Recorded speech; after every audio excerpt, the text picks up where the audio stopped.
وعن جابر رضي الله تعالى عنه قال لعن رسول الله صلى الله عليه وسلم آكل الربا وموكله وكاتبه وشاهديه وقال هم سواء। হযরত জাবের রাদিয়াল্লাহু তাআলা আনহু বলেন, নবীজি সাল্লাল্লাহু আলাইহি ওয়াসাল্লাম বলেছেন, নবীজি সাল্লাল্লাহু আলাইহি ওয়াসাল্লাম ওই সমস্ত ব্যক্তিদের উপর কি করেছেন? অভিশাপ দিয়েছেন, লানত দিয়েছেন। কাদেরকে লানত দিয়েছেন? এক নম্বর হইল যারা সুদ গ্রহীতা আছে এদের উপর নবীজির লানত। দুই নম্বর হইল যারা সুদ দেয় এদের উপর আল্লাহর নবীর লানত। তিন নম্বর হইল সুদি লেনদেনের কাজ কারবার যারা লিখক আছে এদের উপর আল্লাহর নবীর লানত। আর চতুর্থ নম্বর হইল সুদের কাজ কারবারের মধ্যে যারা সাক্ষী থাকে এদের উপরেও নবীজি সাল্লাল্লাহু আলাইহি সাল্লামের লানত। তো যারা সুদ গ্রহীতা আছে, সুদ দাতা আছে, সুদি কারবার লিখক আছে এবং সাক্ষী, এই চার প্রকারের ব্যক্তির উপর নবীজি সাল্লাল্লাহু আলাইহি ওয়াসাল্লাম কি করছেন? লানত করেছেন। নবীজি সাল্লাল্লাহু আলাইহি ওয়াসাল্লাম কি করছেন? লানত করেছেন। তা আমরা তো অনেক সময় এই ধরনের কাজকর্মের যদি লেখক হইতে পারি নিজেকে অনেক ধন্য মনে করি যে আমাকে মূল্যায়ন করছে। সাক্ষী হইতে পারলে তো আরও খুশি যে আমাকে এই লোকগুলো মূল্যায়ন করছে, তাদের একটা কাজের কি করছেন? আমাকে কি করছেন? সাক্ষী। আলহামদুলিল্লাহ আলহামদুলিল্লাহ নাহমাদুহু ওয়া নাস্তাঈনুহু ওয়া নাস্তাগফিরুহু ওয়া নু'মিনু বিহি ওয়া নাতাওয়াক্কালু আলাইহি ওয়া নাউযু বিল্লাহি মিন শুরুরি আনফুসিনা ওয়া মিন সাইয়্যাতি আ'মালিনা।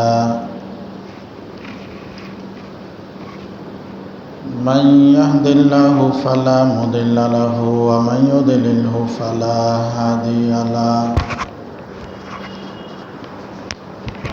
ونشهد أن لا إله إلا الله وحده لا شريك له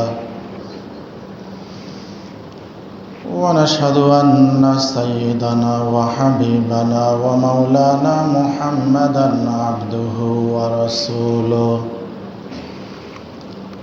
صلى الله عليه وعلى آله وأصحابه وبارك وسلم تسليما كثيرا كثيرا أما بعد فأعوذ بالله من الشيطان الرجيم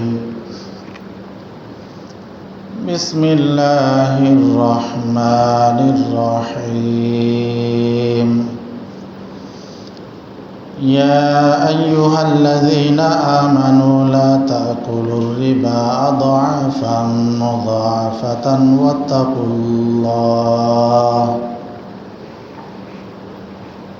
واتقوا الله لعلكم تفلحون وعن جابر رضي الله تعالى عنه قال لعن رسول الله صلى الله عليه وسلم آكل الربا وموكله وكاتبه وشاهديه وقال هم سواء أو كما قال النبي عليه الصلاة والسلام।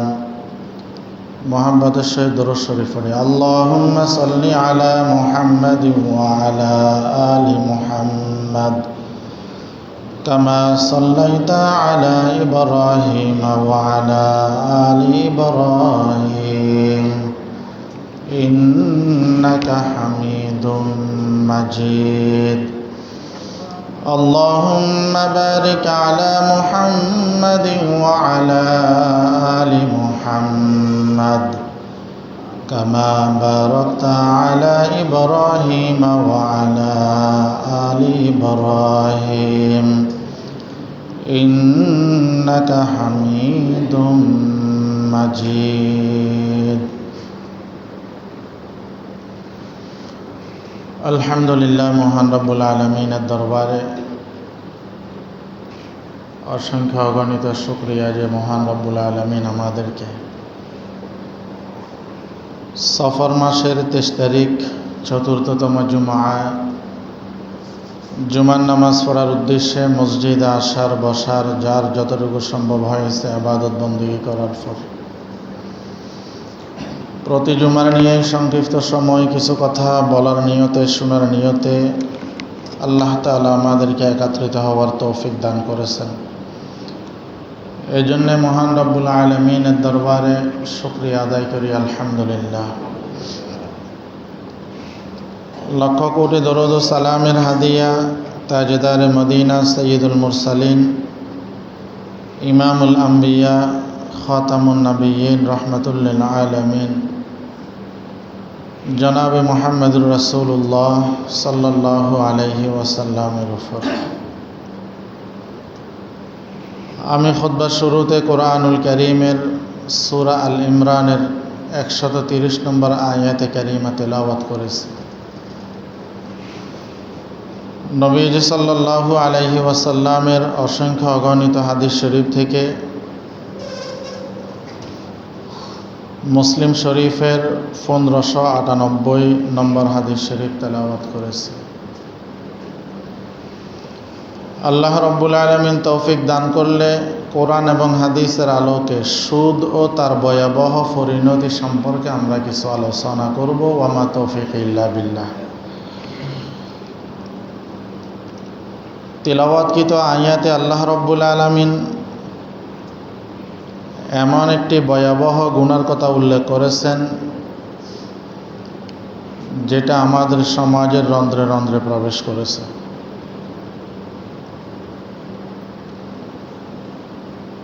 চতুর্দিকে তালাশ করলে দেখা যাবে প্রত্যক্ষভাবে বা পরোক্ষভাবে সমাজের সিংহভাগ মানুষ এই গুনাহটির সাথে জড়িত আছে।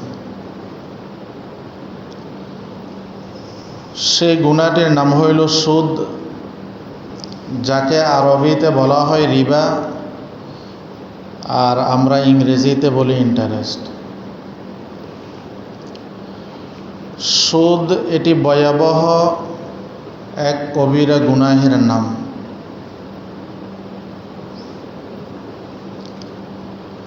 ইসলামী শরীয়তে সুদকে সবচাইতে জঘন্য পাপগুলোর মধ্যে অন্যতম একটি পাপ হিসাবে গণ্য করা হয়েছে।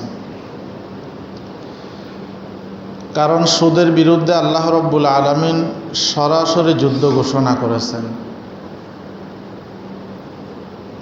যেটা সূরা বাকারার 275 নম্বর আয়াতের মধ্যে আল্লাহ তাআলা বলেন, ফাইল্লাম তাফআলু ফাযানু বিহারবিম মিনাল্লাহি ওয়া রাসূলিহি।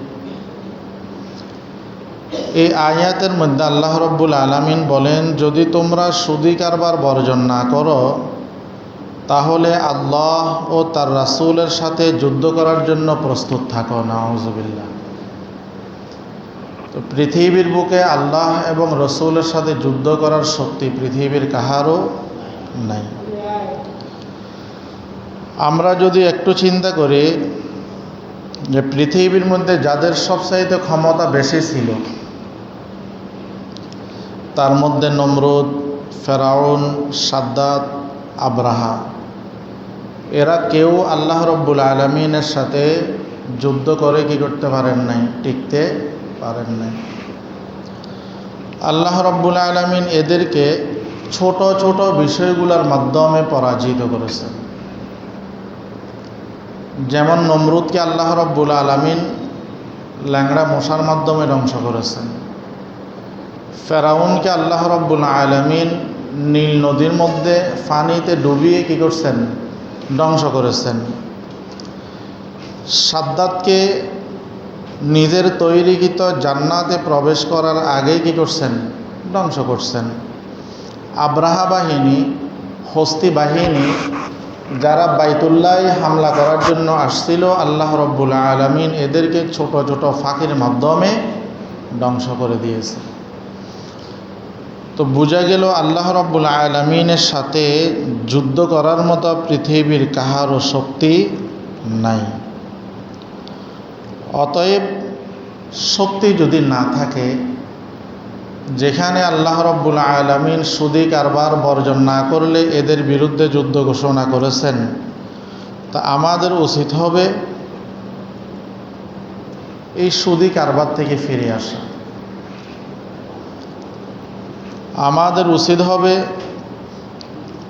আল্লাহর রসুলের সাথে যুদ্ধ করার যে বিষয়টি আছে এই বিষয়টি থেকে কি আসা, ফিরে আসা। সুদ এটি প্রকৃতি বিরোধী একটি অর্থ ব্যবস্থা, আর যাকাত হচ্ছে প্রকৃতিগত একটা অর্থ ব্যবস্থা। যাকাত উপর থেকে নিচের দিকে আসে, আর সুদ নিচের দিক থেকে উপরের দিকে যায়। যেমন যাকাত ধনীদের পকেট থেকে গরিবের পকেটে আসে, আর সুদ হইল গরিবের পকেট থেকে ধনীর পকেটে যায়, যার কারণে ধনীরা আরও ধনী হয়, ধনীরা আরও কি হয়, ধনী হয়, আর গরিবরা নিঃস্ব হয়। ধনীরা ধনী হয়, গরিবরা নিঃস্ব হয়। এবং প্রাকৃতিক নিয়ম হলো কোনো জিনিস উপর থেকে যদি নিচে আসে এটা হইল স্বাভাবিক, কিন্তু কোনো জিনিস যদি নিচ থেকে উপরে উঠে এটা হইল অস্বাভাবিক। বরং অনেক সময় এটা দুর্লক্ষণ ঘটে। যেমন আসমান থেকে বৃষ্টি হইলে এটা জমিনের জন্য এটা রহমত, এটার মাধ্যমে সবুজ শ্যামল ঘাস জন্মগ্রহণ করে, এটার মাধ্যমে আল্লাহ রাব্বুল আলামিনের বিভিন্ন সৃষ্টি জীব আনন্দিত হয়। অনুরূপভাবে নিচ থেকে যদি পানি উঠে তো এটা হইল অলক্ষণ, এটা হইল আমাদের জন্য আযাব। যেমন নবী হযরত নূহ আলাইহিস সালাতু ওয়াস সালামের যুগে হয়েছিল, প্লাবিত হয়েছিল। তো এই জন্য সুদ এটা বর্জনীয় একটা বিষয়, এবং এই সুদের ভয়াবহতা অনেক, আমরা বিস্তারিত সামনে আলোচনা করব। সুদ এটা আমাদের জন্য কখনো কল্যাণকর হইতে পারে না, বরং এটি আমাদের জন্য ধ্বংসের কারণ হবে। আল্লাহ রাব্বুল আলামিন কোরআনের মধ্যে বলেন, ইয়া আইয়ুহাল্লাযীনা আমানু লা তাকুলুর রিবা আযআফান মুযাআফাতান ওয়াত্তাকুল্লাহা লাআল্লাকুম তুফলিহুন। আল্লাহ রাব্বুল আলামিন বলেন, হে ঈমানদারগণ, তোমরা চক্রবৃদ্ধি হারে সুদ খেও না, বরং সুদের ব্যাপারে তোমরা আল্লাহ রাব্বুল আলামিনকে ভয় করো। সুদের ব্যাপারে আল্লাহ রাব্বুল আলামিনকে ভয় করো, যাতে তোমরা সফলকাম হইতে পারো। যাতে আমরা সফলকাম হইতে পারি, সুদের ব্যাপারে আমাদেরকে আল্লাহ রাব্বুল আলামিনকে কি করার জন্য বলেছেন? ভয় করার জন্য বলেছেন। অন্য আয়াতের মধ্যে আল্লাহ রাব্বুল আলামিন বলেন, আহাল্লাল্লাহুল বাইআ ওয়া হাররামার রিবা। আল্লাহ তাআলা ব্যবসাকে হালাল করেছেন, আর সুদকে কি করছেন? হারাম করেছেন। ব্যবসাকে হালাল করেছেন, সুদকে হারাম করেছেন। অতএব একজন ঈমানদারের কর্তব্য হলো হালাল ব্যবসা বা অন্য কোনো হালাল উপায়ে জীবিকা নির্বাহ করা এবং সুদের মতো ভয়াবহ হারাম থেকে নিজেকে বিরত রাখা, নিজের পরিবারকে বিরত রাখা, নিজের সমাজকে সর্বাত্মকভাবে বাঁচিয়ে রাখা। কারণ হাদিসের মধ্যে আসছে, আল্লাহ রাব্বুল আলামিন কিয়ামতের ময়দানে বান্দাকে 5টি প্রশ্ন করবেন। এই 5টি প্রশ্নের উত্তর দেওয়া ব্যতীত এক কদম সামনে এক কদম পিছনে যাওয়ার কি থাকবে না? সুযোগ থাকবে না। তন্মধ্য হতে একটা প্রশ্ন থাকবে যে তুমি কোন পন্থায় টাকা পয়সা ইনকাম করেছো? হালাল উপায়ে টাকা পয়সা ইনকাম করেছো না হারাম পন্থায় টাকা পয়সা ইনকাম করেছো? যে সুদী লেনদেনের মাধ্যমে যদি টাকা পয়সা ইনকাম করা হয় সেটি হইল হারাম পন্থা, আর যদি সুদী লেনদেন ব্যতীত হালাল পন্থায় যদি টাকা পয়সা ইনকাম করা হয় তো এটার জবাব দেওয়াটা আমাদের জন্য কি হয়ে যাবে? সহজ হয়ে যাবে। মোহতারাম হাজিরিন, সুদখোর যারা সুদ খায় এদের ভয়াবহ 9টি শাস্তি নিয়ে আমরা আলোচনা করব। 1 নম্বর, সুদখোর হাসরের মাঠে পাগল অবস্থায় উঠবে। যারা সুদ খায় এরা হাসরের ময়দানে পাগল অবস্থায় কি করবেন? উঠবেন। আল্লাহ তাআলা বলেন, আল্লাযীনা ইয়াকুলুনার রিবা লা ইয়াকুমুনা ইল্লা কামা ইয়াকুমুল্লাযী ইয়াতাখাব্বাতুহুশ শাইতানু মিনাল মাস। আল্লাহ রাব্বুল আলামিন বলেন, যারা সুদ খায় তারা কিয়ামতের দিন ওই ব্যক্তির ন্যায় উঠবে যাকে শয়তান স্পর্শ করে পাগল বানিয়ে দিয়েছে। তো যারা সুদখোর হাসরের ময়দানে এরা পাগল অবস্থায় উঠবে। যারা সুদখোর এরা হাসরের ময়দানে কি অবস্থায় উঠবে? পাগল অবস্থায় উঠবে। তাফসীর ইবনে কাসিরের মধ্যে আছে, তারা কবর থেকে এমন অস্বাভাবিক অবস্থায় উঠবে যেমন খিঁচুনি রোগে আক্রান্ত কোনো পাগল কবর থেকে উঠছে। দেখতে তাদেরকে উন্মাদ এবং ভয়ঙ্কর মনে হবে। যারা সুদখোর এরা হাসরের ময়দানে দেখতে তাদেরকে উন্মাদ এবং ভয়ঙ্কর মনে হবে। আব্দুল্লাহ ইবনে আব্বাস রাদিয়াল্লাহু তাআলা আনহু বলেন, আকিলুর রিবা ইউবাসু ইয়াউমাল কিয়ামাতি মাজনুনান ইউখনাকু। সুদখোরকে কিয়ামতের দিন উম্মাদের মতো উঠানো হবে যেন গলা টিপে তাকে শ্বাসরুদ্ধ রাখা হয়েছে। যেন গলা টিপে তাকে শ্বাসরুদ্ধ রাখা হয়েছে। তাহলে সুদের এক নম্বর শাস্তি হইল সুদখোর হাসরের ময়দানে পাগল অবস্থায় উঠবে। 2 নম্বর, সুদখোর দীর্ঘকাল জাহান্নামে জ্বলবে। সুদখোর দীর্ঘকাল কোথায় জ্বলবে? জাহান্নামে জ্বলবে। আল্লাহ রাব্বুল আলামিন বলেন, ওয়ামান আদা ফাউলাইকা আসহাবুন নারি হুম ফিহা খালিদুন। ওয়ামান আদা ফাউলাইকা আসহাবুন নারি হুম ফিহা খালিদুন। আল্লাহ রাব্বুল আলামিন বলেন, যারা নিষেধাজ্ঞা আসার পরেও পুনরায় সুদি কারবার করবে তাহারা জাহান্নামের অধিবাসী হবে এবং সেখানে দীর্ঘকাল তাদেরকে থাকতে হবে। সুদের 3 নম্বর শাস্তি হইল, সুদের সর্বনিম্ন গুনাহ হইল আপন মায়ের সাথে জেনা করা। নাউযুবিল্লাহ। হাদিস শরীফের মধ্যে আসছে, নবীজি সাল্লাল্লাহু আলাইহি ওয়াসাল্লাম বলেন, ক্বালা রাসূলুল্লাহি সাল্লাল্লাহু আলাইহি ওয়াসাল্লাম, আর রিবা সালাসাতুম ওয়া সাবউনা বাবান আইসারুহা মিসলু আইয়ান কিহার রাজুলু উম্মুহু।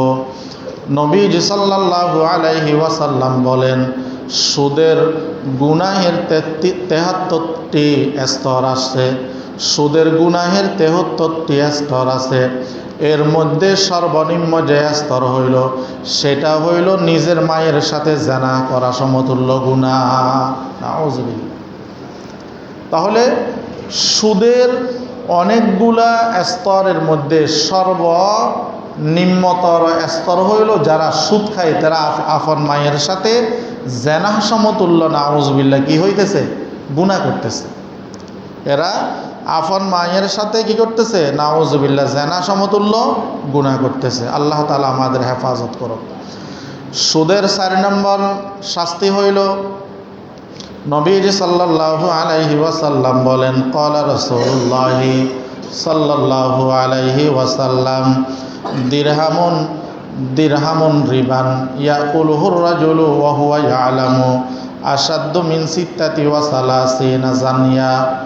নবীজি সাল্লাল্লাহু আলাইহি ওয়াসাল্লাম ইরশাদ করেন, যেই সমস্ত ব্যক্তি জেনে শুনে 1 দিরহাম সুদ খায় ওই ব্যক্তির আমল নামার মধ্যে 36 বার জেনায় লিপ্ত হওয়ার চাইতেও ভয়ানক গুনাহ লিপিবদ্ধ করা হয়। যারা জেনে শুনে 1 দিরহাম 1 টাকা যারা জেনে শুনে সুদ খাবে, নবীজি সাল্লাল্লাহু আলাইহি ওয়াসাল্লাম বলেন তাদের আমল নামার মধ্যে 36 বার জেনায় লিপ্ত হওয়ার চেয়েও মারাত্মক গুনাহ লিপিবদ্ধ করা হয়। নাউযুবিল্লাহ। তাহলে চিন্তা করে দেখেন যারা সুদ খায় তাদের অবস্থা কি।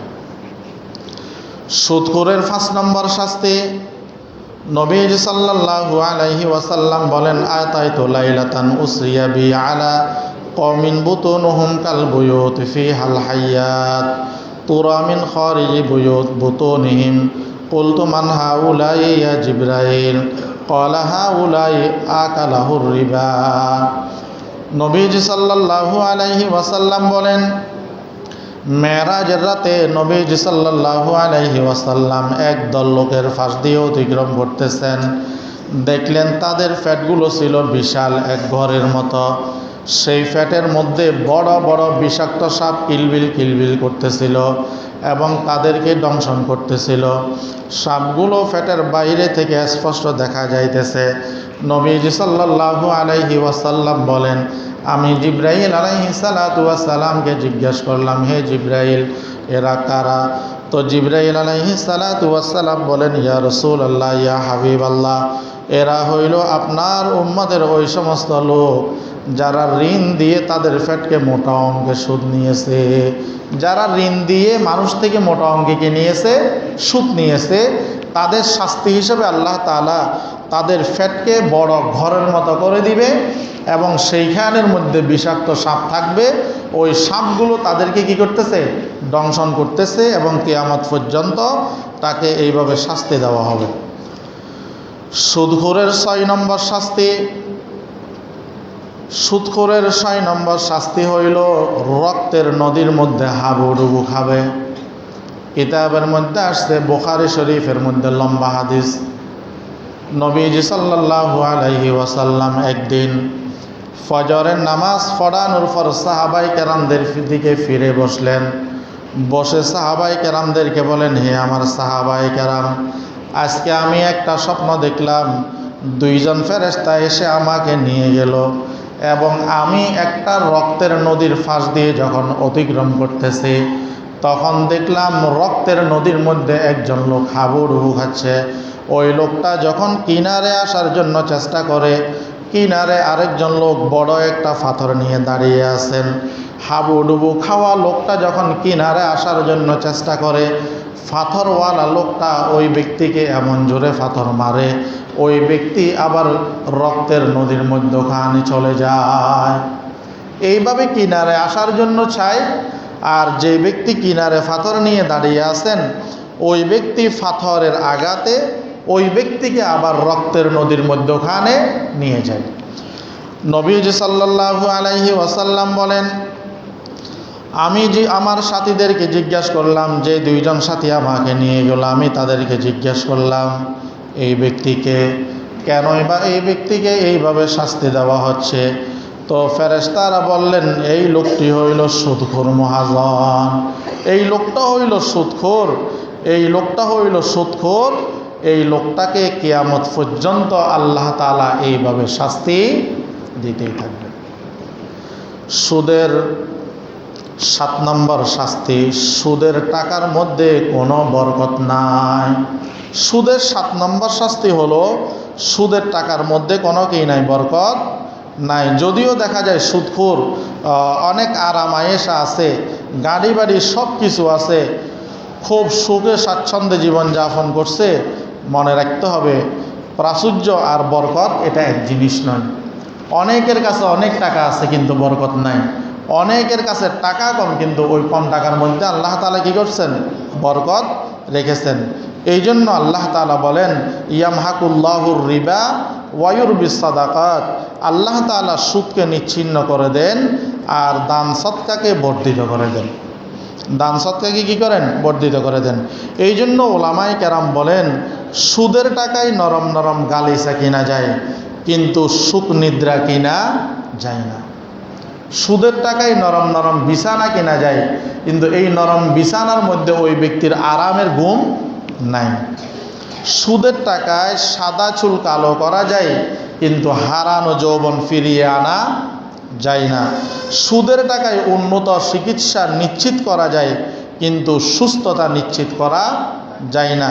সুদের টাকায় মানুষের সেলুট পাওয়া যায় কিন্তু আল্লাহ রব্বুল আলামিনের সন্তুষ্ট অর্জন করা যায় না।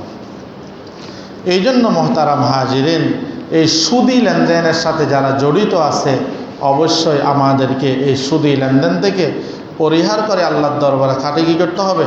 তওবা করতে হবে। 8 নম্বর শাস্তি হলো সুদখোর হালাল হারামের কোনো পরোয়া করে না। 8 নম্বর শাস্তি হলো সুদখোর হালাল হারামের কি করেন না? কোনো পরোয়া করে না। কিতাবের মধ্যে একটা ঘটনা আসছে। হাকিমুল উম্মত আশরাফ আলী থানভী রহমতুল্লাহি আলাইহি মাওয়াইজে হাসানার মধ্যে এই সম্পর্কে চমৎকার একটি ঘটনা নকল করেছেন।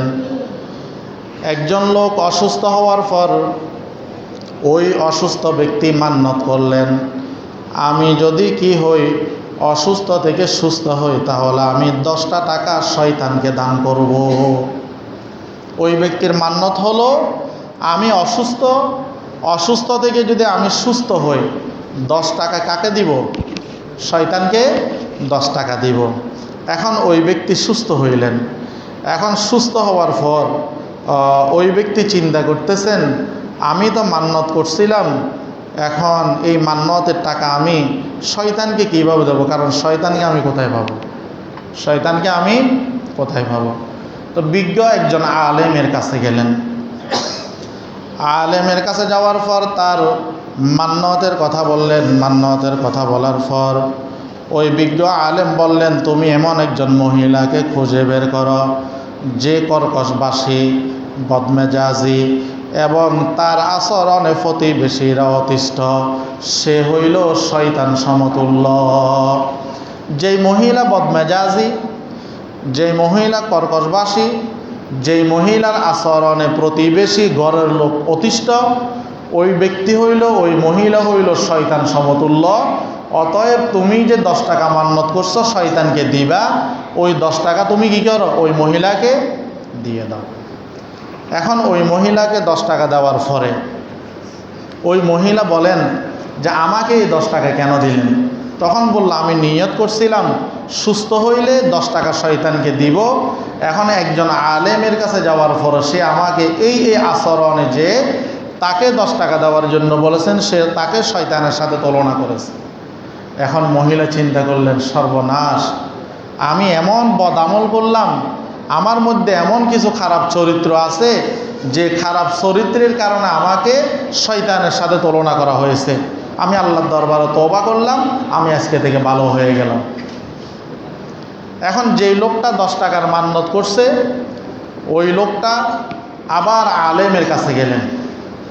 আলেমের কাছে যাওয়ার পর বললেন যে, হুজুর, যাকে টাকা দেওয়ার জন্য বললেন সে তো তওবা করে ভালো হয়ে গেল, আমার মান্যত তো পূরণ হয়নি, এখন আমি এই 10 টাকা কাকে দেব? তখন আলেম বললেন যে, তুমি জুমার দিন মসজিদে যাও, মসজিদে গিয়ে দেখবে যে লোকটা সবার শেষে ঢুকছে, সবার আগে বের হয়েছে, ওই লোকটা হইল শয়তান সমতুল্য। তোমার 10 টাকা তুমি ওই লোকটাকে দাও। তোমার 10 টাকার মান্যত তুমি ওই লোকটাকে দিয়ে কি করো? তোমার মান্যত পূরণ করো। তো কিতাবের মধ্যে আসছে, এই পদের লোক যেহেতু নাই বলা যায়, চেয়ারম্যান সাহেব একবারে সবার পরে মসজিদে ঢুকলেন, আবার সবার আগে মসজিদ থেকে কি হয়ে গেলেন? বের হয়ে গেলেন। তখন এই ব্যক্তি কী করলেন? 10 টাকা নিয়ে চেয়ারম্যান সাহেবকে দিয়ে বললেন যে, এটা আমি আপনাকে দিলাম, আমার মান্যত এমন ছিল যে বিজ্ঞ একজন আলেম বলেছেন যে জুমার দিন মসজিদে সবার পরে ঢুকবে, সবার আগে বের হবে, তাকে এই 10 টাকা দেওয়ার জন্য বলছেন। এখন চেয়ারম্যান সাহেব মনে মনে বলতেছেন, হাই রে, আমাকে তো শয়তানের সমতুল্য তুলনা করা হয়েছে আমার কৃতকর্মের কারণে। এখন চেয়ারম্যান সাহেবের তওবা করে কি হয়ে গেলেন? শুদ্ধ হয়ে গেলেন যে আজকে থেকে আমি সবার আগে মসজিদে ঢুকবো, সবার পরে মসজিদ থেকে কি হব? বের হব। আচ্ছা, এখন উনিও তওবা করে ভালো হয়ে গেলেন। এখন এই ব্যক্তি আবার চিন্তা করলেন, আমার মান্যত তো পূরণ হয় নাই, আমি আবার হুজুরের কাছে যাই। কিতাবের মধ্যে আসছে, এরপরে ওই ব্যক্তি আবার গিয়ে বললেন যে এখন আমার কি হবে? আমার মান্যত তো পূরণ হয়নি। তখন ওই আলেম ওই ব্যক্তিকে বললেন, যাও, যেই লোকটা সমাজের মধ্যে সুদ খায়, তুমি ওই 10 টাকা ওই ব্যক্তিকে তুমি দিয়ে দাও, তোমার মান্যত পূরণ হয়ে যাবে। তখন ওই ব্যক্তি আসলেন, এসে সমাজের মধ্যে সুদখোর যে তাকে তালাশ করে তাকে 10 টাকা দিয়ে দিলেন। দিয়ে দেওয়ার পর যে সুদখোর, সে আর জিজ্ঞাসা করে না এটা কিসের টাকা, পাইছে পকেটে ঢুকাই ফেলছে। এই জন্য বলা হয়েছে যারা সুদখোর এরা হালাল হারামের কোনো পরোয়া করে না, তাদের কাছে কোনটা হালাল কোনটা হারাম এদের মধ্যে এই ফরওয়াটা নাই, হালাল ফাইলেও খায় হারাম ফাইলেও খায়। এই জন্য নবীজি সাল্লাল্লাহু আলাইহি ওয়াসাল্লাম বলেন, সুদখোরের 8 নম্বর শাস্তি হইল সুদখোর এরা হালাল হারামের কি করে না, পরোয়া করে না। 9 নম্বর সুদখোরের শাস্তি হলো নবীজি সাল্লাল্লাহু আলাইহি ওয়াসাল্লাম বলেন, যারা সুদ খায় এবং তার সহযোগী এদের সকলের উপর নবীজি সাল্লাল্লাহু আলাইহি ওয়াসাল্লাম লানত করেছেন। ওয়ান জাবির রাদিয়াল্লাহু তাআলা আন قال لعن رسول الله صلى الله عليه وسلم آكل الربا وموكله وكاتبه وشاهديه وقال هم سواء। হযরত জাবের রাদিয়াল্লাহু তাআলা আনহু বলেন, নবীজি সাল্লাল্লাহু আলাইহি ওয়াসাল্লাম বলেছেন, নবীজি সাল্লাল্লাহু আলাইহি ওয়াসাল্লাম ওই সমস্ত ব্যক্তিদের উপর কি করেছেন, অভিশাপ দিয়েছেন, লানত দিয়েছেন। কাদেরকে লানত দিয়েছেন? 1 নম্বর হইল যারা সুদ গ্রহীতা আছে এদের উপর নবীজির লানত। 2 নম্বর হইল যারা সুদ দেয় এদের উপর আল্লাহর নবীর লানত। 3 নম্বর হইল সুদি লেনদেনের কাজ কারবার যারা লিখক আছে এদের উপর আল্লাহর নবীর লানত।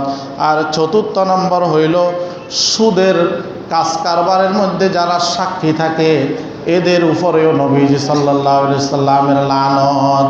তো যারা সুদ গ্রহীতা আছে, সুদ দাতা আছে, সুদি কারবার লিখক আছে এবং সাক্ষী, এই 4 প্রকারের ব্যক্তির উপর নবীজি সাল্লাল্লাহু আলাইহি ওয়াসাল্লাম কি করছেন, লানত করেছেন।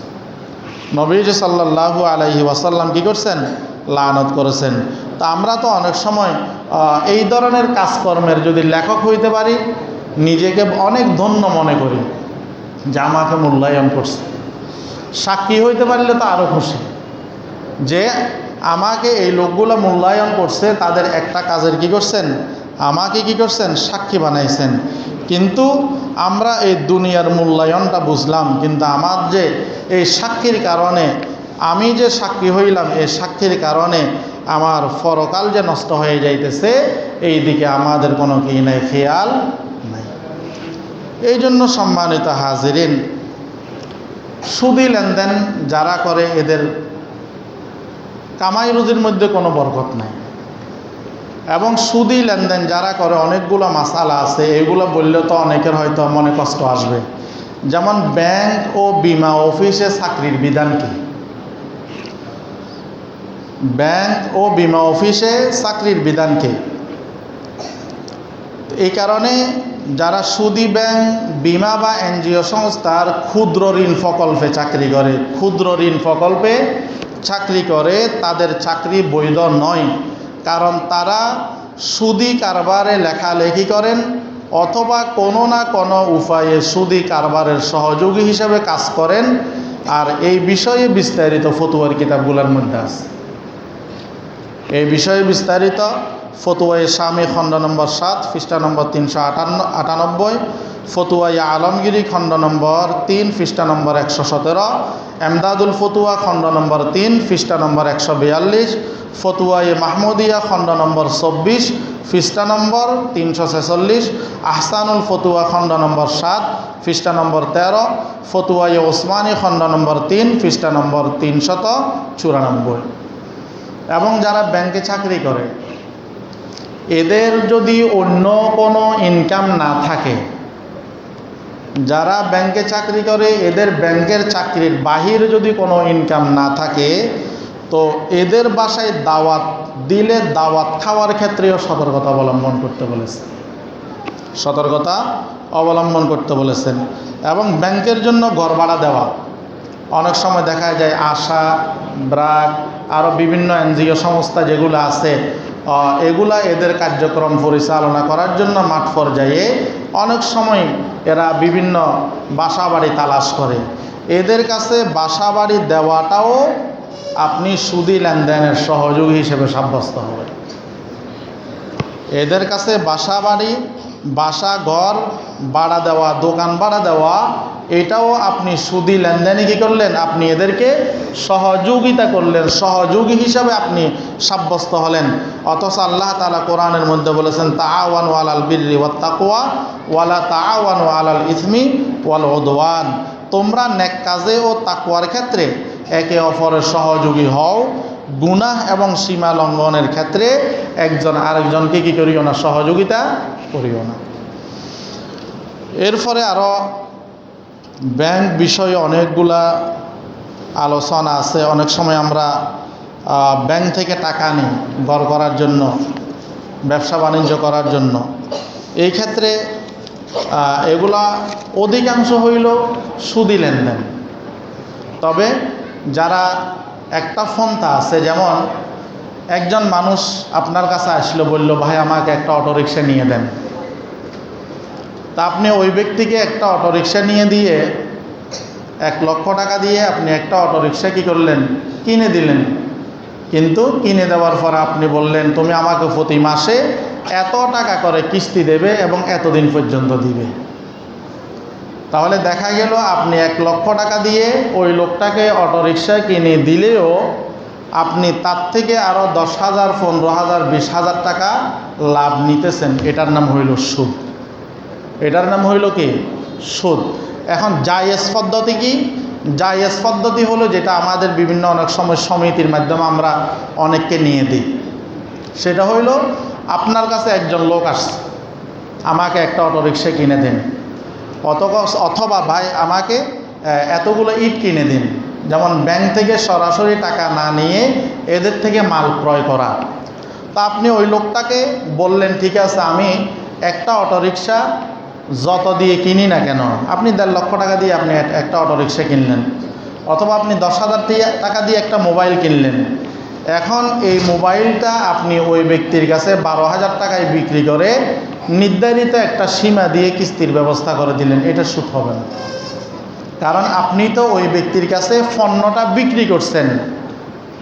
পণ্যটা আপনি ওই ব্যক্তির কাছে কী করছেন, বিক্রি করছেন। আপনি 1.5 লক্ষ টাকা দিয়ে আপনি অটোরিকশাটা কিনলেন, আপনি 1,70,000 টাকা ওই ব্যক্তির কাছে বিক্রি করছেন। আপনি কি করছেন, বিক্রি করছেন, এবং তাকে এতদিন সীমা দিলেন যে এই সময়ের মধ্যে আমার এই 1,70,000 টাকা আমাকে অবশ্যই তোমাকে দিয়ে দিতে হবে, এর থেকে বেশি আর দেওয়া লাগবে না। এটা সুদ হবে না। এটা কি হবে না, সুদ হবে না। অনুরূপভাবে ঘর করার জন্য ব্যাংক থেকে যদি আপনি সরাসরি টাকা নেন, এই ক্ষেত্রে এটা সুদ হয়ে যাবে। আপনি যেই ব্যাংক বলেন, সুদ ছাড়া কোনো ব্যাংক নাই, যেই ব্যাংক বলেন সুদ ছাড়া কোনো ব্যাংক নাই, হয়তো আপনাকে দিচ্ছে না কোনো না কোনো পন্থায়। তো নিয়ম হইল, পদ্ধতি হইল, আপনি সরাসরি তাদের থেকে টাকা না নিয়ে আপনি তাদের থেকে 1 লক্ষ টাকার ইট 1,10,000 টাকা দিয়ে কিনেন, তখন এটা আর সুদ হবে না। এটা আর কি হবে না, সুদ হবে না। এই জন্য মহতারাম হাজিরিন, সুদের বিষয়ে যে বিষয়গুলো বললাম এগুলো অত্যন্ত মারাত্মক, অত্যন্ত মারাত্মক। এইগুলোর থেকে আমাদেরকে দূরে থাকতে হবে। হাদিসের মধ্যে নবীজি সাল্লাল্লাহু আলাইহি সাল্লাম বলেন, ইউসিকু আইয়াতি আলান নাস জামানুন লা ইয়াবকা মিনাল ইসলামি ইল্লা ইসমুহু ওয়ালা ইয়াবকা মিনাল কুরআনি ইল্লা রুসমুহু মাসাজিদুহুম আমিরাতুন ওয়াহিয়া খারাবুন মিনাল হুদা। নবীজি সাল্লাল্লাহু আলাইহি সাল্লাম বলেন, এমন একটা জমানা আসবে নামমাত্র ইসলাম থাকবে, কাজে ইসলাম থাকবে না। নামমাত্র কোরআন থাকবে, কিন্তু বাস্তবে শুধু কালো কালো অক্ষরগুলো থাকবে। নামমাত্র সুন্দর সুন্দর মসজিদ থাকবে, কিন্তু মসজিদের মধ্যে যারা থাকবে এরা হেদায়েত প্রাপ্ত হবে না। এই জন্য সম্মানিত হাজিরিন, যেই বিষয়গুলো বললাম আল্লাহ তাআলা আমাদের সবাইকে বুঝার এবং আমল করার জন্য তৌফিক দান করুক। বিশেষ করে সুদি লেনদেন থেকে আমাদের সবাইকে আল্লাহ তাআলা যেন হেফাজত করেন। কারণ সুদের 1 টাকার গুনাহ কি বলছি, 1 টাকা সুদ, এটার গুনাহ হইল 36 বার জানাত থেকেও মারাত্মক গুনাহ, 36 বার জানাত থেকেও মারাত্মক গুনাহ। এবং 73টা স্তরের মধ্যে সর্বনিম্ন স্তর হইল আপন মায়ের সাথে জেনা করার সমতুল্য গুনাহ। এত মারাত্মক গুনাহ হওয়ার পরেও আমাদের সমাজের মানুষগুলা সুদি লেনদেন করে, সুদের উপরে টাকা নেয়। তো যারা দিচ্ছে এরা তো আমাদেরকে ব্রয়লার মুরগি বানায় ফেলতেছে। এই জন্য নিজেরা কর্ম করব, প্রয়োজনে অল্প খাবো, তবে এই ধরনের কাজকর্মে আমরা লিপ্ত হব না। আল্লাহ তাআলা আমাদের সবাইকে তৌফিক দান করুক। আমরা যারা কবলাল জুমা পড়ি না, স্যার কবলাল জুমা পড়ি।